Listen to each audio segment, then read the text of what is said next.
You are standing on a destroyer's bridge in the black Pacific night and you cannot see the enemy. That is the rule. It has governed naval war for centuries. After sunset, vision dies. Guns go silent. Fleets pull back because whoever moves first in darkness invites catastrophe. In the Pacific, the Imperial Japanese Navy believes this rule belongs to them. They have trained for it, perfected it, ritualized it. Their officers practice night fighting until they can judge range by engine noise alone. Their lookouts memorize silhouettes. Their torpedo crews rehearse launches without orders. At night, Japanese ships do not blunder forward blindly. They hunt. From Savo Island in August 1942 to Tassafaronga months later, Japanese cruisers and destroyers rip apart Allied formations after dark. American ships burn while Japanese columns vanish back into the night. The lesson seems absolute. Once the sun sets, the balance of power tilts east. You do not fight Japan at night. Every American captain knows this. Every sailor feels it in his gut when dusk settles and the sea turns black. Night means vulnerability. Night means torpedoes you never see coming. Night means flares blooming overhead just before steel rips through hull plating. The Imperial Navy believes this advantage is permanent. In Tokyo, staff officers consider it cultural. Night fighting is instinct, discipline, spirit.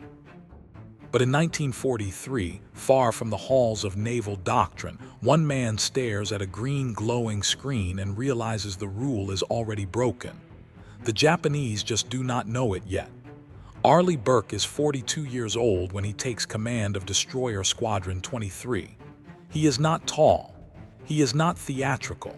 He does not shout. He speaks quietly with precision and expects absolute competence in return. His men will later say the same thing again and again. Burke always seems to know what is happening before anyone else does. He has to. Burke commands 6 Fletcher-class destroyers in the Solomon Islands in late 1943.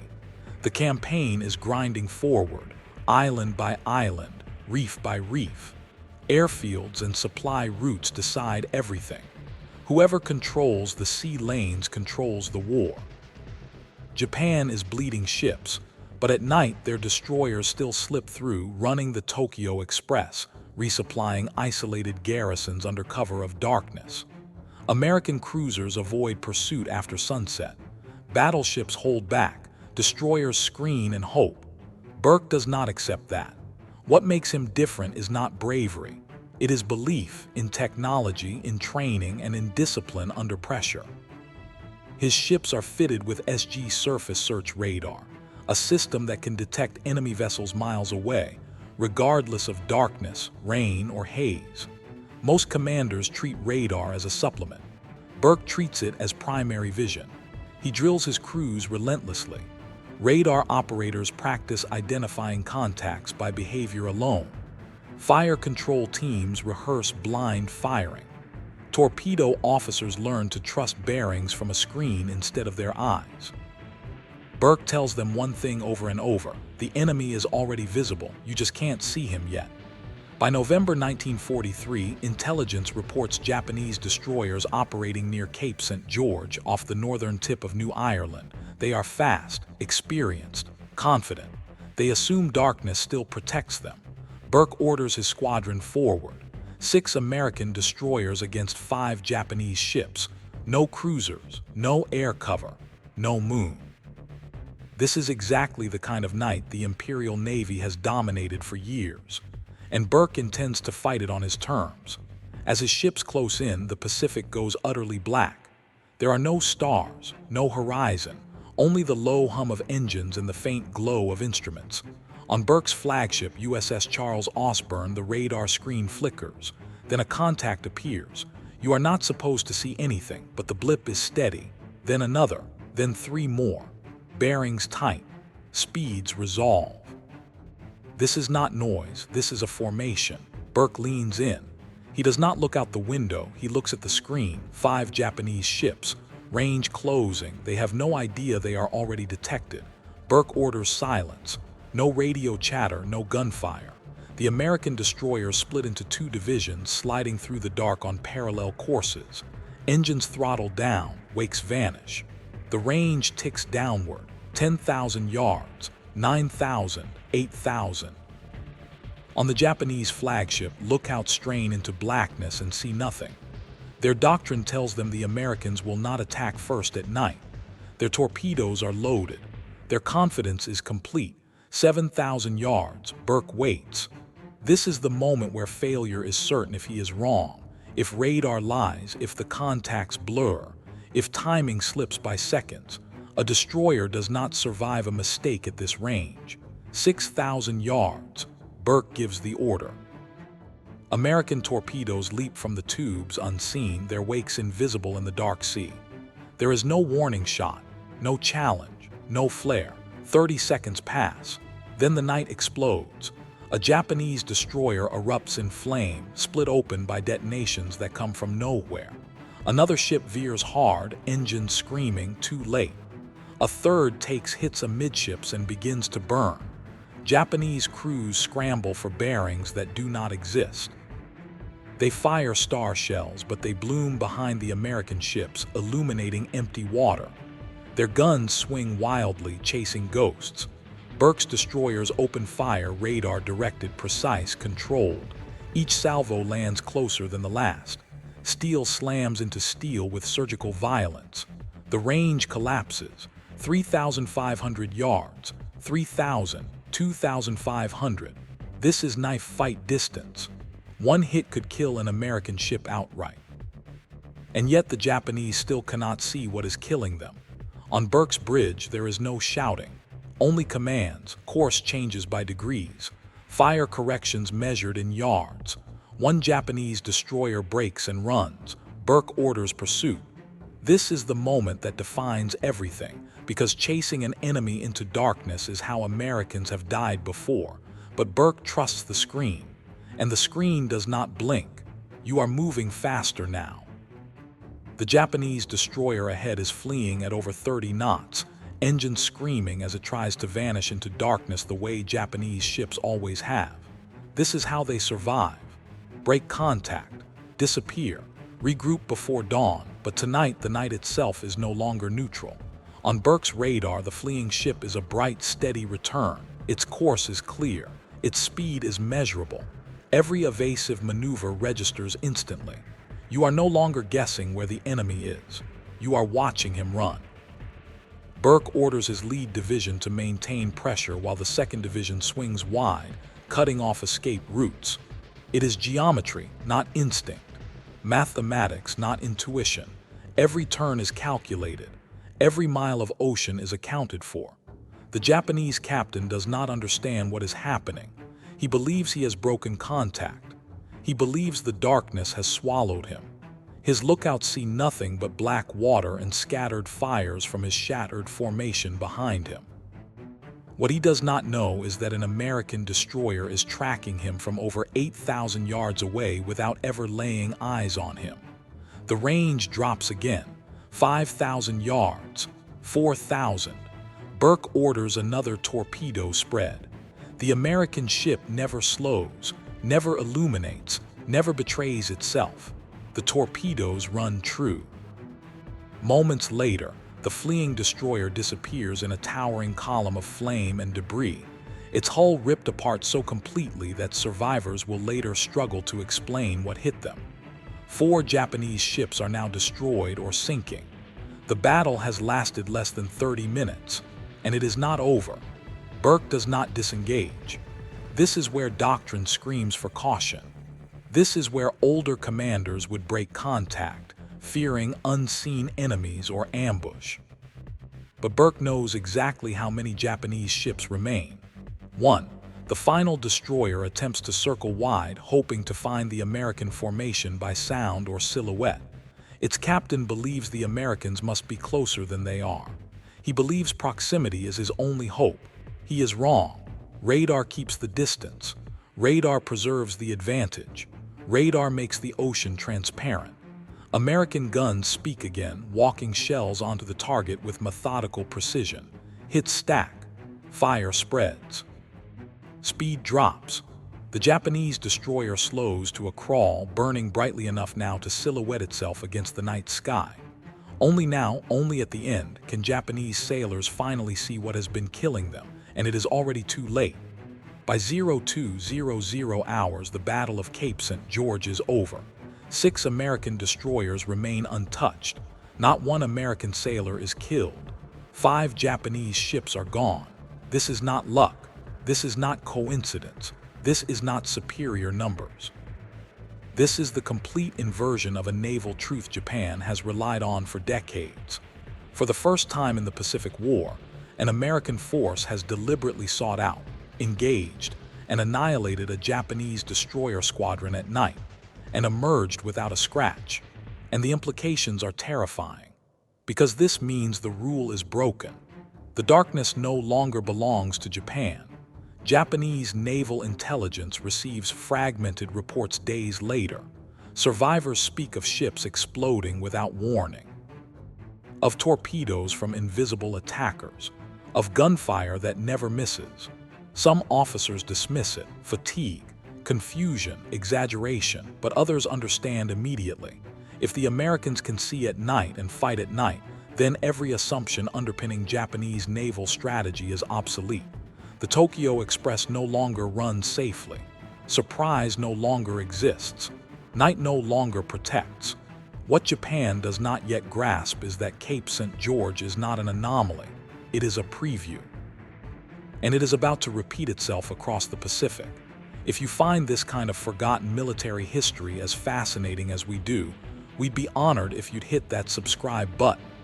We believe these stories of tactical genius and quiet courage deserve to be told, and by subscribing, you help ensure they aren't forgotten. But even now, as Burke turns his ships away from the burning wreckage, he knows something else. The Japanese will adapt. They always do. And the next night battle will be even deadlier. Because now both sides understand the truth. When you are ready, give permission to proceed with Part 3, where radar turns the Pacific night into a killing ground, and Japan realizes the advantage is gone forever. You would expect shock to change everything immediately. It does not, because institutions do not surrender beliefs easily, especially beliefs forged through victory. In the weeks after Cape St. George, Japanese commanders argue among themselves. Some insist the defeat was situational. Poor coordination, bad luck, an unusually disciplined American unit. They do not yet accept the deeper truth. So the night battles continue, and each one tightens the noose. You are now moving forward in time, late 1943 into 1944, as radar sets multiply across the U.S. fleet. SG radar, improved fire control radar, integrated plotting rooms, training manuals rewritten in real time, lessons circulated faster than Japanese intelligence can react. American destroyer crews stop fearing darkness. They begin to welcome it. At Empress Augusta Bay, American radar-directed gunfire catches Japanese cruisers maneuvering blindly. At Vela Gulf, U.S. destroyers ambush a Japanese force and sink 3 ships before the enemy even understands contact has been made. Each time, the pattern repeats. The Japanese launch torpedoes based on sound and estimation. Americans fire based on measurement, distance, bearing, speed. Numbers replace intuition. You feel the shift on the deck plates. Radar operators no longer whisper uncertainly. They speak with authority. Fire control solutions tighten faster. Gunnery officers stop asking for visual confirmation. They do not need it. On Japanese bridges, confusion sets in. Lookouts strain harder. Officers order more flares. Torpedo spreads increase in volume, fired earlier based on guesses rather than certainty. Ammunition is expended at shadows. Exhaustion mounts. The psychological edge begins to reverse. Night had once been a refuge, a place where Japanese crews felt superior, composed, confident. Now it is a trap. You see it in the hesitation, in the delays, in the radio chatter that increases instead of tightening, in captains who turn away sooner than doctrine demands. The moment of realization comes not as a single explosion, but as accumulation. Each lost ship, each failed interception, Each survivor report that sounds disturbingly similar. We never saw them. They fired first. They were already there. By mid-1944, Japanese night fighting manuals quietly changed tone. They emphasize caution, dispersal, avoidance of radar-equipped forces, engagement only under favorable conditions. That is an admission. It means Japan no longer assumes control of the night. And in war, the loss of assumption is often more decisive than the loss of ships, because now the Americans do something unthinkable just 2 years earlier. They plan operations around night combat. They schedule landings knowing their destroyers can protect them after sunset. They push resupply convoys forward under cover of darkness, because radar lets them defend instead of hide. The night becomes operational space, not danger. For Japan, this is catastrophic. Their surface fleet has already been weakened by air power and submarines. Night fighting was supposed to compensate. It was the asymmetric answer to American industry and numbers. Now that answer is gone, and there is no replacement. Even worse, Japan cannot match radar production, cannot train operators at the same scale, cannot integrate it fleet-wide before losses outpace adaptation. Technology has outrun tradition. You can feel the inevitability setting in. Because once surprise is stripped away, once the dark is illuminated, Japan's surface navy is forced into daylight, where American air power waits. By late 1944, major Japanese surface operations at night are rare. By 1945, they are desperate. Radar has not just erased an advantage. It has compressed Japan's remaining options until only sacrifice remains. And at the center of that shift, quietly, methodically, stands Burke. He does not give speeches. He does not claim credit. He simply keeps refining the method, because he knows the most dangerous moment in war is when victory feels complete. And the night still kills those who grow careless. When you are ready, give permission to proceed with Part 4, where the ripple effects spread across the Pacific, and Japan fully understands what it has lost. What Japan loses is not just ships, it loses certainty. For decades, the Imperial Japanese Navy has believed that skill, training, and spirit could offset material disadvantage. Night combat is the proof. A realm where discipline defeats industry, where tradition defeats technology. Radar shatters that belief. What they did not know, what they could not know in time, is that radar does not merely extend vision, it restructures command itself. It compresses decision-making. It removes hesitation. It allows a commander to act with confidence before the enemy even realizes contact exists. At sea, seconds decide survival. Radar gives Americans minutes. The true impact does not register immediately in Tokyo, but it becomes visible in outcomes. Supply runs fail. Reinforcements arrive too late or not at all. Isolated garrisons starve on islands that were supposed to be supported indefinitely. Naval commanders cancel operations before they begin, fearing unseen enemies beyond visual range. The Japanese surface fleet begins to operate reactively, not aggressively.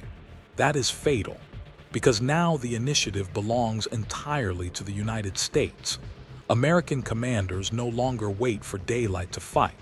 They do not withdraw at dusk. They use night to reposition, to strike, to seal escape routes. Amphibious landings continue after sunset. Bombardments extend into darkness with radar-cued accuracy. Every hour of the day becomes lethal. The Japanese Navy attempts countermeasures, more flares, more aggressive torpedo doctrine, greater dispersion. But these are adaptations to a world that no longer exists. Radar does not tire. Radar does not blink. Radar does not fear darkness. By late 1944, Japan's once feared night destroyer force is a shadow of itself. Ships are sunk piecemeal. Crews grow less experienced. Veterans are irreplaceable. Training hours shrink.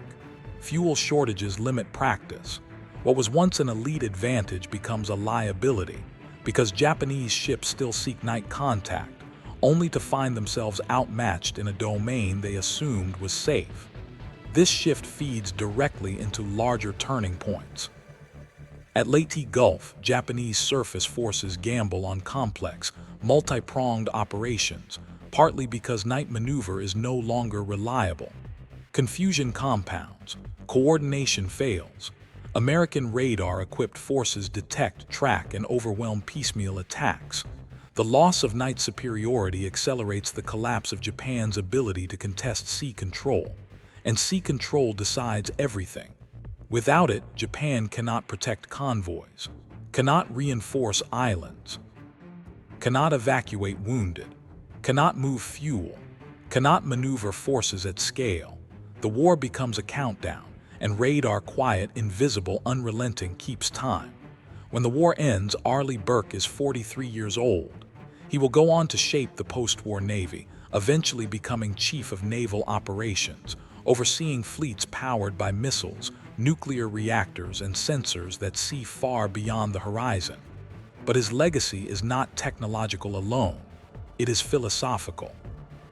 Burke proves that tradition without adaptation is vulnerability, that courage without information is waste, that the future of combat belongs not to those who fight hardest, but to those who learn fastest.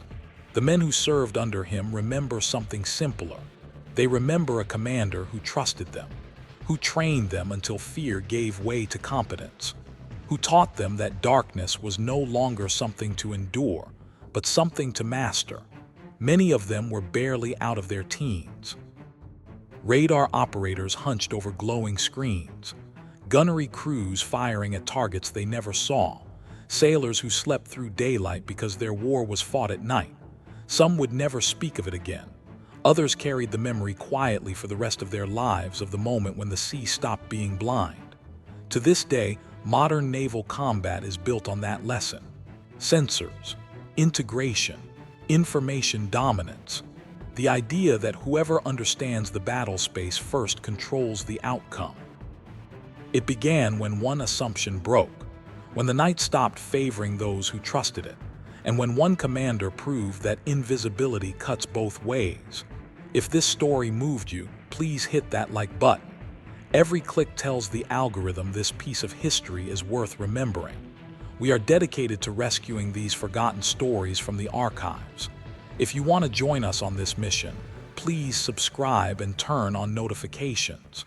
Where are you watching from? Drop a comment with your city or state, and tell us if someone in your family served. Thank you for ensuring that Burke and the men of Destroyer Squadron 23 do not disappear into silence. They deserve to be remembered.